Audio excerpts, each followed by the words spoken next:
Hello and welcome to the news at 4. I'm Emmanuel Ajan. These are the news of filing.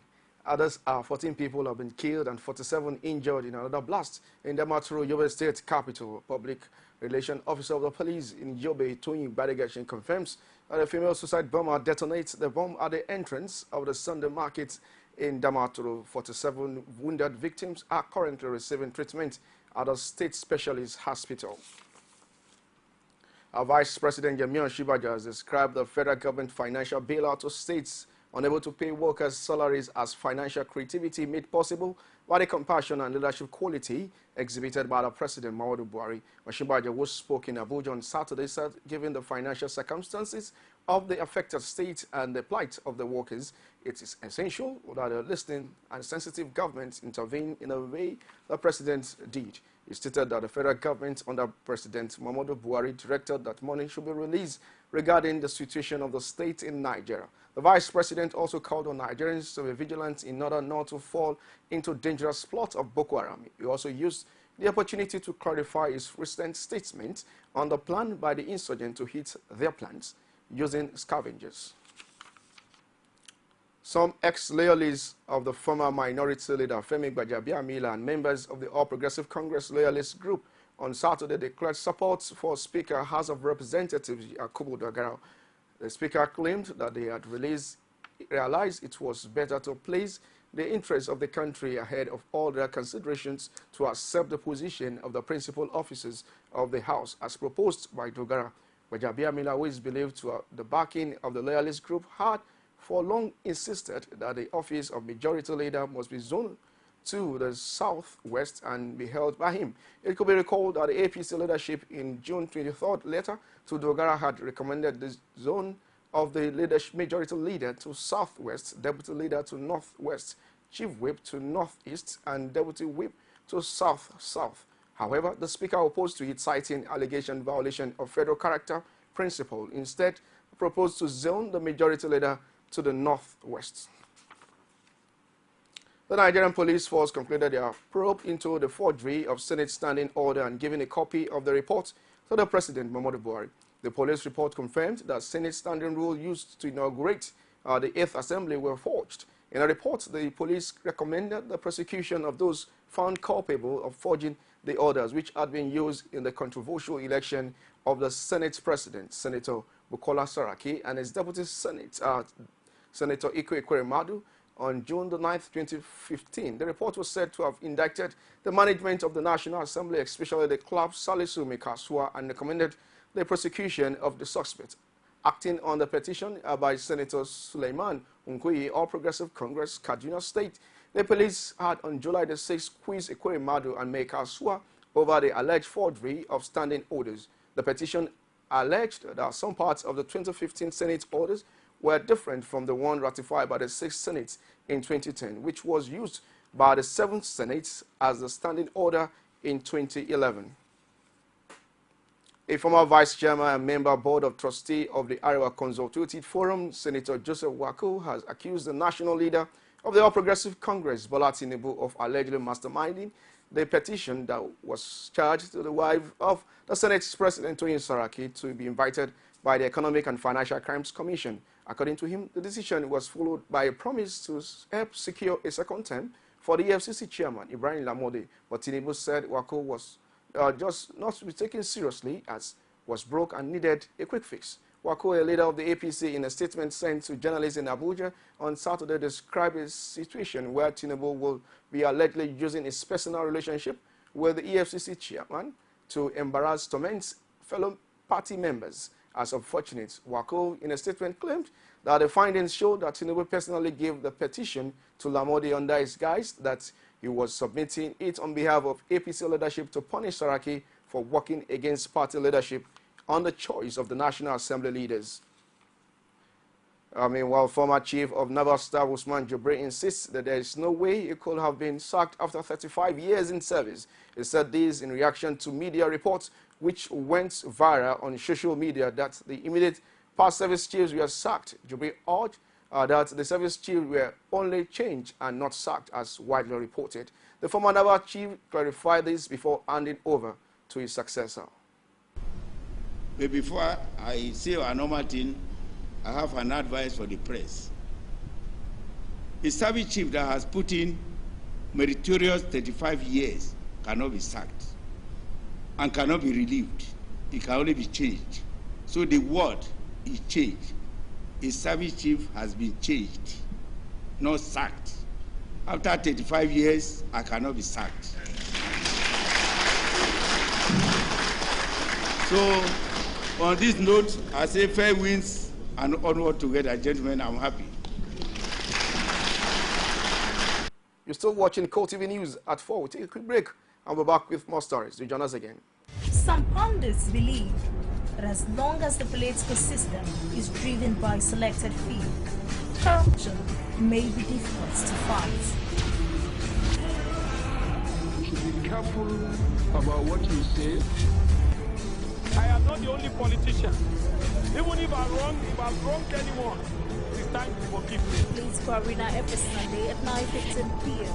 and a repeat broadcast every Tuesday at 1:30 p.m.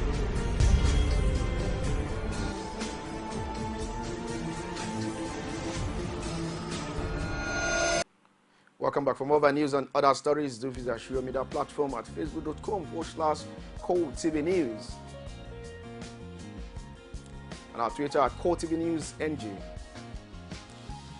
You can also watch us on YouTube at youtube.com/CoreTV. Leave a space, then news. The Lagos State Governor Akinwumi Ambode on Sunday congratulated Abdulwahid Odushile, who was elected as the new president of the Nigerian Union of Journalists at the weekend. In a statement signed by the Chief Press Secretary Abib Aruna, the governor commended the peaceful and democratic protest that preceded his victory. He urged Odushile to ensure that the professionalism and high ethical standards are entrenched in the practice of journalism in the country. He urged him to work assiduously to improve the professional standard for the practice of journalism in the country. He also ensure that the ethical standards are adhered to. The governor was said that Odushile's victory was a validation of vision, consistency, and hard work. Expressed confidence in his ability as a new NUJ president to take the practice of journalism to the next level in the country. The immediate past special advisor to the president of Niger Delta Affairs, Kingsley Koko, says he is ready to assist the Economic and Financial Crimes Commission in the bid to probe the accounts of the agency under his leadership. Koko is currently in the United States of America, where he is undergoing a medical procedure. He maintained that there is no need for allegation leveled against him because his records are clear and available for scrutiny. He also said the former presidential aide responding to invitation by EFCC directing him to report to its headquarters in Abuja for questioning in July 28, 2015 over allegations of diverting public funds running into hundreds of millions of naira. The fragile peace in Plateau State may not deteriorate if urgent steps are not taken to settle frayed nerves across the state, in spite of the continuous cry, substantive court order, and massive protests against the recent dissolution of the local government council elected administration. The governor of the state, Simeon Lanlong, has remained adamant, saying there is no going back on the decision. Lanlong made this known when the Muslim Umar in the state came to pay him salah homage at the government house in Refit. Our Plateau State correspondent has more in this report presented from our studios. As protests are organized against the decision of the governor, many describe the situation as a satire. However, the position of the security agents is a bit confusing at best, if the complaints of some of the councillors are anything to go by. The Inspector General of Police stated that he has not seen any court order preventing the dissolution of local government councils in Plateau State, while vouching for his police commissioners and officers that they are law-abiding citizens. We are not here because any trouble, but show our grievances, our displeasure in how our constitution has been vandalized. There is a law, there is an order from the court. Unfortunately, what we are experiencing, even the security men, they have connived with the government in order to be the rule of breaking the law instead of upholding the law. And what impressed me yesterday, that the DPO of Johnson claimed that the Commissioner of Police gave them authorities and directives to stop any formal member from entering the council. We the judgment still remains a judgment. But for that of Plateau, I've not been briefed. I've not been served any process. And once I'm served any process, I will take a look at it. There are procedural laws, and I have a very healthy respect for the rule of law. So also my officers, my commissioners of police also have a healthy respect for that. We will not do anything that will cause, for. Yeah, my names are Emmanuel Gachalom Loman, the Algon Chairman, Plateau State. Actually, we visited the Inspector General of Police at his office in Abuja. We took our own petition attached with the court order that restrict the government of Plateau State from even dissolving the local government. So we presented the court order to him together with our petition. You will remember that he came here last week and he actually said that he has not gotten any formal complaint about what is happening on the plateau, particularly what it has to do with the dissolution of the local government. So we took all these documents to him. As the local government chairman who will strategize on how to reclaim their mandate, it's yet to be seen where this developing story leads. Of Plateau will decide. Now let me make this very clear, that this issue is not about the council chairman. It's about the rule of law. It's about good governance. It's about respecting the mandate and wishes of the people of Plateau State. It's not about the council chairman. And therefore, what will happen if this impunity continues is left for the people to decide. But I also believe that when the court returns from its vacation, they will also take appropriate measures to ensure that the sanctity of the court is not trampled upon. Who will blink first? The embattled local government chairman or the barrister governor facing a court order? Only time will tell. Kwara State Governor Abdul Fattah Ahmed has said his administration will not retrench workers under any guise, but will rather create a platform to economically empower the teeming youth. The Governor Ahmed, who stated this in Ilorin while speaking on an interactive program, explains that the state government will not execute developmental projects or pay salaries as at when due. The federal allocation alone promising that the courts of governance will all fulfill the campaign promises. The Governor Ahmed emphasized that the new Nigeria drive will assist the government to pay salaries of workers, regularly accelerated development, and save the state from current economic quagmire. He added that the new agency will ensure change in philosophy, technology, and processing of collecting revenues to desired levels of enhancement of financial status of the state. He urged the people of the state to embrace up with the new tax regime of paying their taxes appropriately in the interests of the state. The Kwara State Police Command says it will not relent in its crime-fighting activities to ensure that criminality is a thing of the past in the state. Spokesman to the State Police Command Adisa Okesami made this known while speaking to newsmen than the parade of various suspects in the State Police Command in Ilorin. Rashid has more in this report.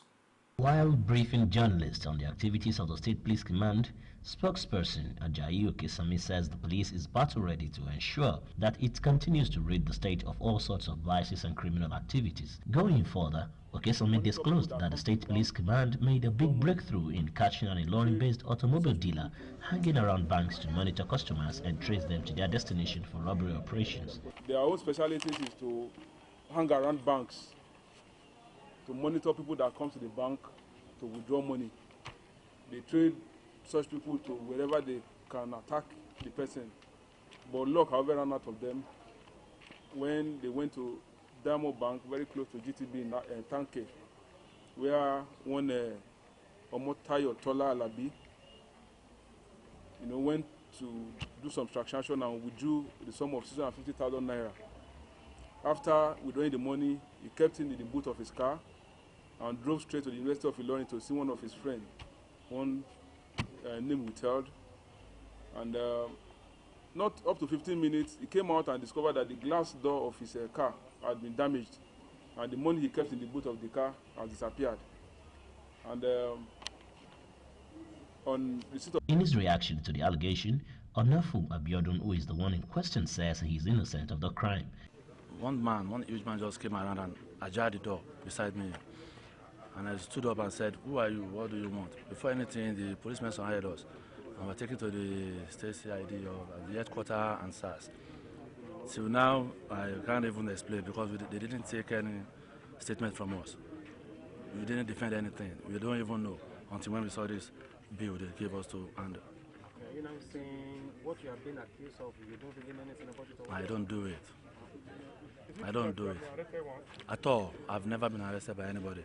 What is your profession? What do you do? I'm an automobile dealer. Eh? Automobile dealer. What's your own name? Onafu Abiodun. The State Police Command, however, reiterates its resolve to crush all criminals and rid the state of crime. Rashid, CoreTV News, Ilorin.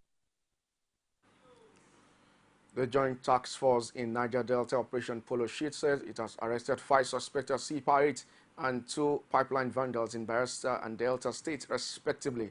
The spokesman of the JTF, Lieutenant Colonel Issa Ado, made the disclosure on Sunday in Yenagoa. He told newsmen that the arrests were effected from July 20th and July 23rd. Items recovered include one AK-47 rifle, a pump gun machine, 3 magazines with 7 rounds of 7.62 special ammunition, the pair of military camouflage and Samsung smartphone, 115 horsepower boat engine, among others. The spokesman explained that the suspects were currently in JTF custody and were being interrogated and will be handed over to the prosecuting agency. After preliminary investigation, he added that the preliminary investigation shows that the suspects confessed to have vandalized the pipeline operations by Nigerian Petroleum Development Company. The Plateau State government has made a case for funding from the Tertiary Education Trust Fund. The state's university and other government-owned tertiary institutions in the state. The governor, Simeon Lanlog, was speaking during a visit to the Executive Secretary of Trust Fund, Professor Suleiman Bogoro, in Abuja, said the university, which was established in March 2005, is especially in need of funds for infrastructure. He explained the decision to withhold interventions funds due to poor management by the dissolved school board has affected these institutions, including accreditations process for some programs. We'll now take a quick break and we'll be back with more stories. To join us again. You can now watch CoreTV News live from anywhere in the world on our website www.coretvnews.com. Click on Live TV on our website and watch us live. And welcome to CoreTV Primetime News. To follow us on Twitter, click on Twitter icon on our website. On Facebook, click on the Facebook and YouTube to see all our previous news production. You can also watch us live on YouTube. Click CoreTV, leave a space, then News. CoreTV News, a 24-hour news station.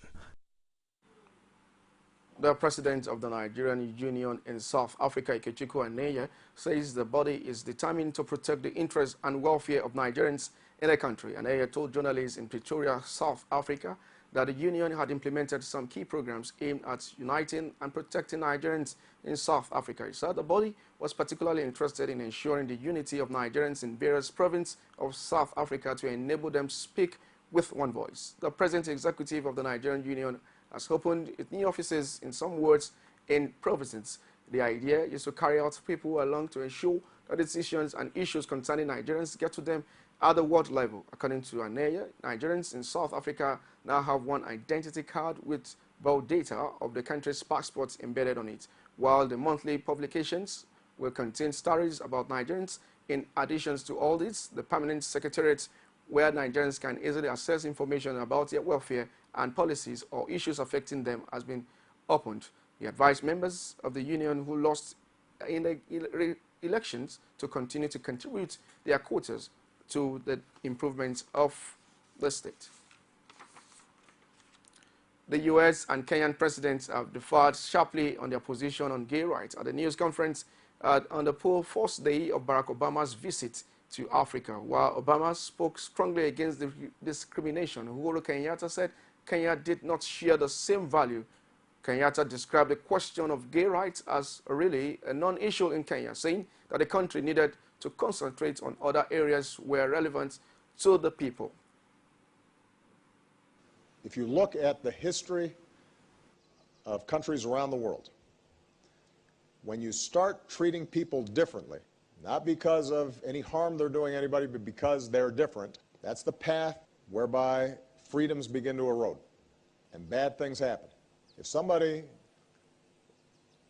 is a law-abiding citizen and doing all the other things that good citizens are supposed to do and not harming anybody, the idea that they are going to be treated differently or abused because of who they love is wrong. Full stop. Just like President Obama, I think we also need to be able to speak frankly about some of these things. And the fact of the matter is that Kenya and the United States, we share so many values. Our common love for democracy, entrepreneurship, value for families. These are things that we share. But there are some things that we must admit we don't share. Our culture, our societies don't accept. It's very difficult for us to be able to impose on people that which they themselves do not accept. This is why I repeatedly say that for Kenyans today, the issue of gay rights is really a non-issue. We want to focus on other areas that are day-to-day living for our people. Talks between Greece and international creditors over the bailout package should go ahead on Monday after logistical issues that delayed the meeting this week are resolved, a Greek official said on Saturday. The meeting with officials from the European Commission's central banks and International Monetary Fund had been expected to start on Friday, but were delayed by organization issues, including the location of talks and security. The finance ministry officials said talks were unexpected to get underway formally on Monday after logistical issues were resolved. The official spoke on conditions of anonymity, denied that the government was trying to keep the lenders away from the government department.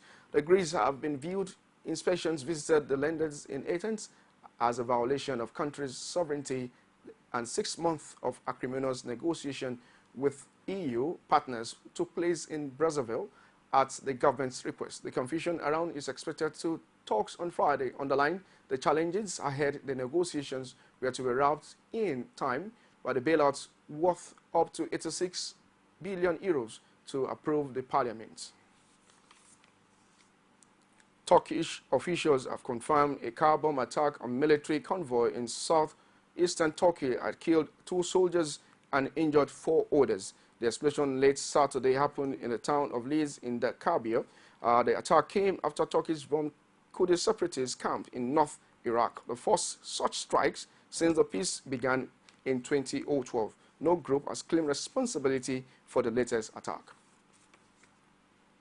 An earthquake measuring 6.0 on Richter scale jolted 93 kilometers south of Kerajaan Tabakraajo, Indonesia, in Sunday has happened.